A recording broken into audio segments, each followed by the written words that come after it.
नमस्कार दोस्तों, जय हिंद। कैसे हैं आप? आज आपके सामने मैं बैठा हूं कुछ बातचीत करने के लिए। कभी-कभी कुछ मुद्दे ऐसे होते हैं जो राजनीति से हटकर होते हैं, जिसमें हम इंसानियत की बात करते हैं।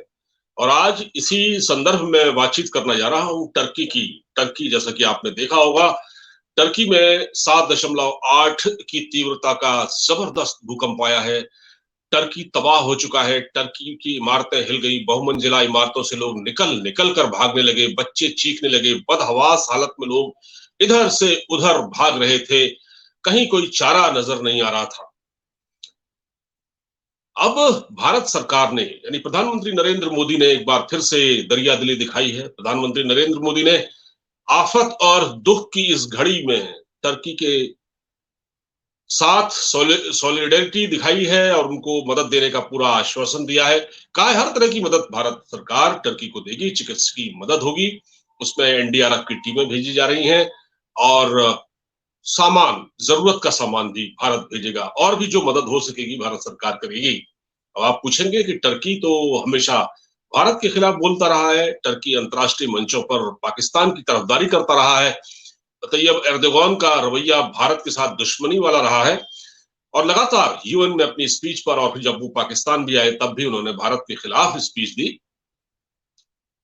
तो हमको क्या उनकी मदद करनी चाहिए? देखिए, जब हम किसी देश के साथ कोई राजनयिक संबंध स्थापित करते हैं, क्योंकि हमारे टर्की के साथ हैं, तो कुछ दोनों देशों के बीच कुछ एग्रीमेंट होते हैं और कुछ इंसानियत भी होती है।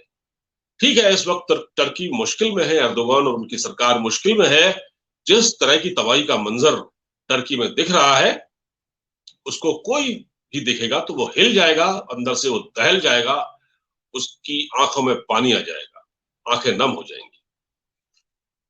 देखिए, टर्की के संदर्भ में हम बातचीत कर रहे हैं। मैं पहले एक वीडियो दिखा देता हूं, फिर आगे बात करता हूं।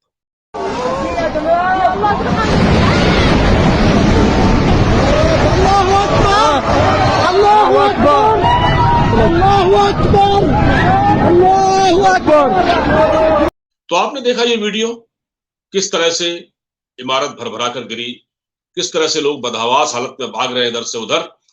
तो टर्की में जो भूकंप आया है, इसका असर सीरिया में भी हुआ है, सीरिया में भी तबाही हुई है और इसके झटके लेबनान तक महसूस किए गए हैं। इसका मतलब यह है कि किस कदर यह भूकंप विनाशकारी है। ऐसा नहीं है कि भारत ऐसे भूकंप के झटके नहीं झेल पाया है, भारत में भी ऐसे भूकंप आए हैं, विनाश हुआ है। मैं आपको बताता हूं, गुजरात गुजरात 26 जनवरी 2001, उस दिन मैं अपने दफ्तर में था। मैं एक टेलीविजन चैनल में काम कर रहा था उस समय। 26 जनवरी का दिन था और मैं ऑफिस में ही था। अचानक बिल्डिंग हिलने लगी तो मैंने कहा ये क्या हुआ? झटके बहुत तेज थे, उसका अंदाजा लग रहा था कि कहीं ये भूकंप आया। बाद में पता चला कि ये गुजरात में आया है।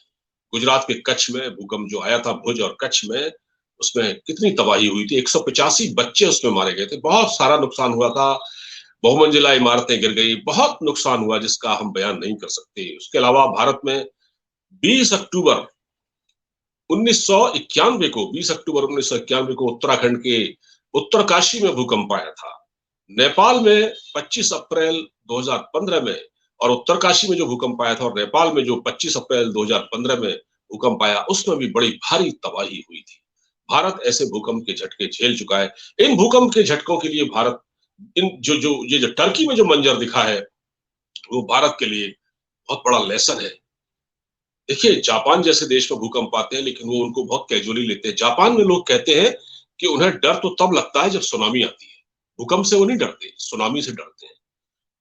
तो आप सोचिए, हालांकि ऐसी खबरें हैं, टर्की में भी सुनामी की खबरें हैं, अब मैं इसको अभी कंफर्म नहीं कर पा रहा हूं। दूसरी चीज ये है कि अब आप देखिए, जब टर्की में भूकंप आया है और भारत उसको सहायता भेज रहा है, तो भारत ने बड़ा दिल दिखाया है। मुझे लगता है कि टर्की भारत की इस पेशकश को बरसों नहीं भूलेगा। अगर तैयब एर्दोगान में वो इंसानियत है, वो थोड़ा समझदार हैं, तो वो भारत की इस पहल को कभी नहीं भूल पाएंगे। भारत ने हमेशा ऐसे वक्त पर मदद की है। पाकिस्तान के पीओके में भी भूकंप आया था, तब भी भारत ने मदद की पेशकश की थी, हालांकि पाकिस्तान ने हमसे वो मदद नहीं ली। अब मैं कहता हूं कि ये जो भूकंप है, जो जिस तरह के मंजर भयानक मंजर जो टर्की में आपको दिखा, उससे क्या सबक है? जब टर्की के विजुअल यहाँ देखे जा रहे हैं टेलीविजन स्क्रीन पर, तो यहाँ जो दिल्ली और एनसीआर में रहने वाले लोग हैं, वो कांप उठे हैं, उनकी रातों की नींद उड़ गई है। वो अभी हाल ही में एक झटका झेल चुके हैं। अभी पिछले ही दिनों, शायद पिछले महीने की बात है, एक भूकंप का झटका आया था। हालांकि बहुत कम समय के लिए था, लेकिन वो हिल गया। वो तकरीबन 6 के आसपास था उसका। और इससे ये पता चलता है कि दिल्ली और एनसीआर उस भूकंप की जो सिस्मिक जोन होता है, उसकी गिरफ्त में है दिल्ली के बहुत सारे इलाके। देखिए, हमारे वहाँ क्या है, हमारे वहाँ एक हाई कोर्ट ने एक कमेटी बनाई थी जिसने जांच पड़ताल की थी, जिसने एक सर्वे कराया था। उसमें भी अभी वो सर्वे पूरा नहीं हो पाया है। दिल्ली के अलावा जो नोएडा है, गाजियाबाद है, गुड़गांव है, मुंबई, जहां लोग हाई राइज बिल्डिंग में रहते हैं, वो बहुत डरे और सहमे हुए हैं टर्की के इस भूकंप को देखकर। क्यों न डरे? क्यों भाई, सबसे ज्यादा पैनिक तो वही होता है। और सबसे बड़ी बात यह है कि हमारे यहाँ क्या होता है, बिल्डर कहता कुछ है और देता कुछ है, आपको बताएगा कुछ और देगा कुछ। बेईमानी होती है। हालांकि बहुत हद तक इस पर लगाम भी लगी है। पिछले 2 सालों में कई बार इस तरह के भूकंप दिल्ली और एनसीआर में आ चुके हैं, तो लोगों का डरना लाजमी है। दिल्ली जो है अपनी लोकेशन के हिसाब से सिस्मिक जोन में है। और अगर यहाँ कभी 7 की तीव्रता का भूकंप आ गया, फर्ज कीजिए, तो क्या हालात होंगे? टर्की जैसे हालात हो सकते हैं। तो आप सोचिए, आप इमेजिन कीजिए कि अगर वैसा कुछ हुआ तो क्या होगा। देखिए, हम जिन 30-40 मंजिला फ्लैटों में रहते हैं, वे जोरदार झटके झेल सकते हैं, ऐसा तो नहीं है। जब सुबह टर्की में एक भूकंप आया, तो उसमें 1300 से ज्यादा लोगों की जानें चली गई। 7.8 तीव्रता थी। और मंजर कितना खौफनाक रहा होगा, इसका अंदाजा आप उससे, इन तस्वीरों से लगा सकते हैं। देखिए, मैं आपको बता रहा हूं कि दिल्ली, अगर हम भारत की बात करें, तो दिल्ली, नोएडा, गाजियाबाद, गुड़गांव, मुंबई, ऐसे तमाम शहर हैं जहां लोग हाई राइज बिल्डिंग में रहते हैं। पहले क्या था, एक दौर था कि लोग अपने घर खुद बनाते थे, रात रात मेहनत करते थे, अपने घर बनवाते थे। लेकिन अब जगह भी नहीं बची है, लोगों के पास समय भी नहीं है, तो बिल्डर फ्लैट बना के देते हैं। लेकिन उस बिल्डर ने जो फ्लैट बना कर दिया, उसकी क्वालिटी क्या है, इस पर सवाल उठते रहे हैं। और जितने भी विकास प्राधिकरण हैं, वो इनकी निगरानी उस तरह से नहीं करते जैसे उनको करनी चाहिए। भ्रष्टाचार और रिश्वत का कल्चर बहुत बुरी तरह हावी है। आप सोच रहे होंगे कि मैं कहां से कहां आ गया, मैं टर्की की बात कर रहा था और मैं दिल्ली एनसीआर में आ गया। लेकिन है ये फैक्ट है। एक सर्वे हुआ था दिल्ली में, मैं आपको बताता हूं, जिसमें 40 लाख ऐसी बिल्डिंग है जिनमें से 80% इमारतें ऐसी हैं, 40 लाख बिल्डिंग ऐसी हैं जिनमें से 80% ऐसी हैं जो भूकंप का इतना बड़ा झटका, 7.8, ये तो 7.8 है, वो 7 का भी नहीं झेल पाएंगे। तब क्या होगा? और दिल्ली में मैं बताता हूं आपको, DU, north campus, Wazirabad, Rohini, और फिर दिल्ली एनसीआर के जितने भी ये इलाके हैं, यहाँ पर, जिसमें रोहिणी भी शामिल है, ये ऐसे इलाके हैं जो भूकंप का झटका नहीं झेल सकती। यहाँ की इमारतें हैं, पुरानी इमारतें हैं। गाजियाबाद में, नोएडा में यही स्थिति है।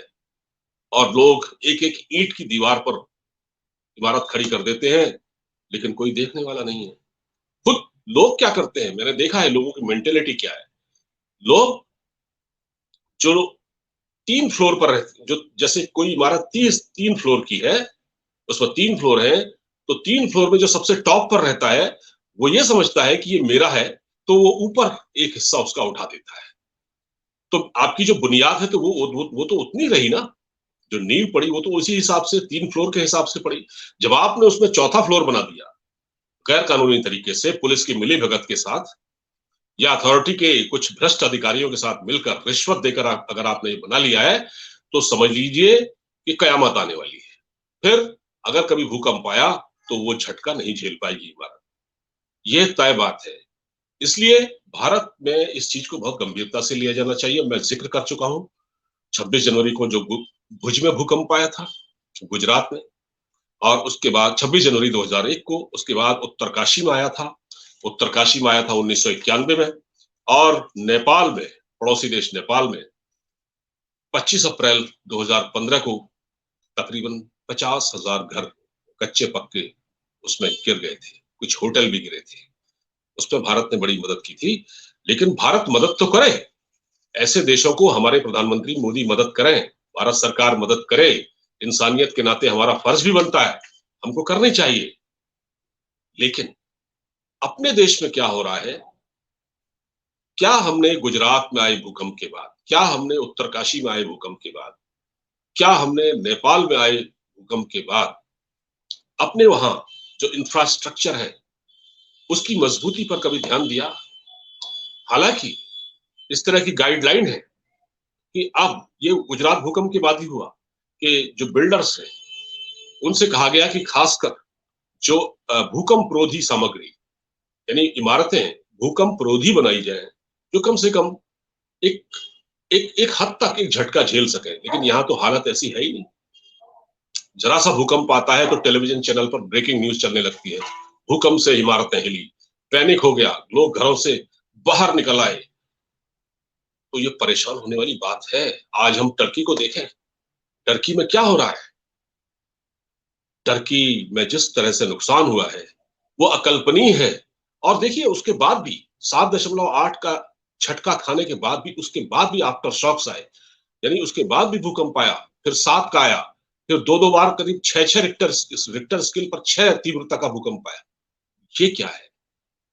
तो जब हम अनियोजित विकास करते हैं, देखिए हमारे वहां क्या है, हम उत्तराखंड जाएं, वहां पर टिहरी डैम रूस की मदद से बना है। उत्तराखंड सीस्मिक जोन में है। अभी आपने देखा कि कितनी वहां केदारनाथ में कितनी बड़ी आपदा आई थी। उसके बाद फिर लगातार बाढ़ आने का सिलसिला, बादल फटने का सिलसिला, ग्लेशियर बह रहे हैं, ग्लेशियर पिघल रहे हैं, और ग्लेशियर्स के पिघलने से समुद्र तल का पानी ऊपर हो रहा है। तो ये कब तक चलेगा?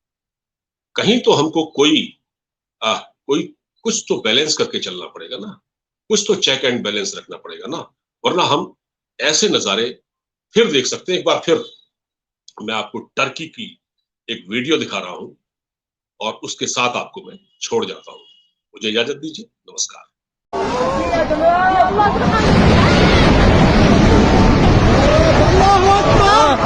अल्लाहु अकबर, अल्लाहु अकबर, अल्लाहु अकबर।